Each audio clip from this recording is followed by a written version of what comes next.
प्रतिबिंब जनमानसांचे। नगरमध्ये मॉकड्रिल की निष्काळजीपणा? पोलीस मुख्यालयात ग्रॅनेट हातातच फुटला, 3 पोलीस कर्मचारी जखमी। नगरमध्ये ईद बंदोबस्ताच्या तयारीदरम्यान भीषण प्रकार, 2 कर्मचाऱ्यांच्या हाताच्या करंगळ्या तुटल्या, शस्त्रक्रियेची तयारी। अहिल्यानगरमध्ये ईदच्या पार्श्वभूमीवर आज 25 मे रोजी पोलीस मुख्यालयात सुरू असलेल्या मॉकड्रिल दरम्यान मोठी दुर्घटना घडली असून स्नो ग्रॅनेट हातातच फुटल्याने 4 पोलीस कर्मचारी जखमी झाल्याची धक्कादायक घटना समोर आली आहे। या घटनेमुळे पोलीस दलात एकच खळबळ उडाली आहे। या दुर्घटनेत शिवराज पवार, शुभम कावरे, योगेश साळुंके आणि गणेश मध्ये हे पोलीस कर्मचारी जखमी झाले आहेत। यापैकी शुभम कावरे, शिवराज पवार आणि योगेश साळुंके हे आरसीपी विभागातील कर्मचारी असून गणेश मध्ये हे क्यूआरटी पथकात कार्यरत असल्याची माहिती मिळाली आहे। मिळालेल्या माहितीनुसार ईद निमित्त बंदोबस्त आणि आपत्कालीन परिस्थिती हाताळण्यासाठी पोलीस मुख्यालयात मॉकड्रिल सुरू होते। यावेळी संबंधित कर्मचाऱ्यांना स्नो ग्रॅनेट हाताळण्याचे प्रशिक्षण दिले जात असताना अचानक ग्रॅनेट हातातच फुटल्याने मोठा स्फोट झाला। या स्फोटात शुभम कावरे आणि शिवराज पवार यांच्या हाताच्या करंगळ्या वेगळ्या झाल्याची गंभीर माहिती समोर आली आहे। दरम्यान कोणतेही सखोल पूर्व प्रशिक्षण न देता थेट ग्रॅनेट फोडण्यास दिल्यानेच हा प्रकार घडल्याचा आरोप जखमी कर्मचाऱ्यांच्या सहकाऱ्यांकडून केला जात आहे।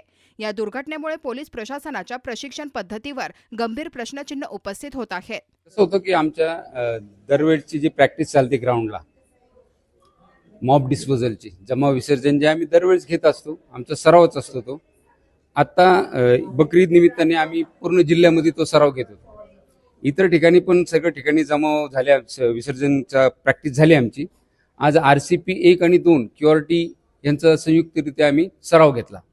सराव घेत असताना प्रत्येक स्टेपला आम्ही त्यांना कसं पुढची कारवाई काय असं करत असताना गॅस सेक्शनचा जे वापर असतो त्या कारवाईपर्यंत पोहोचल्यानंतर त्यांना दाखवत होतं की गॅस जे आमचा प्लास्टिकचा एक सेल असतो, ग्रेनेड असतो, तो सेल आणि ग्रेनेड कसं फोडायचं हे प्रात्यक्षिक दाखवत असताना संबंधित जवानाकडनं पिन काढली गेली आणि ते लिव्हर पट्टी चुकून त्याच्या हाताकडनं सुटली, जेणेकरून लिव्हर पट्टी सुटल्यावर तो ब्लास्ट होतो, फेकल्यानंतर थ्रो केल्यानंतर तो ब्लास्ट होतो आणि चुकून त्याच्याकडनं सुटली आणि ते त्याच्या हातात ब्लास्ट झाल्यानंतर त्याला करंगळीला मार लागला। ह्या करंगळीमधला जॉईंट जे आहे तो जॉईंट निसटला आहे आणि त्याच्यावर केबल वायर केवाय करून ऑपरेट करणारे आज दुपारी बाकीचे 2 जण त्याचे शेजारी होते, ते किरकोळ जखमी झालेले आहे। साधारणतः किती कर्मचारी जखमी झाले?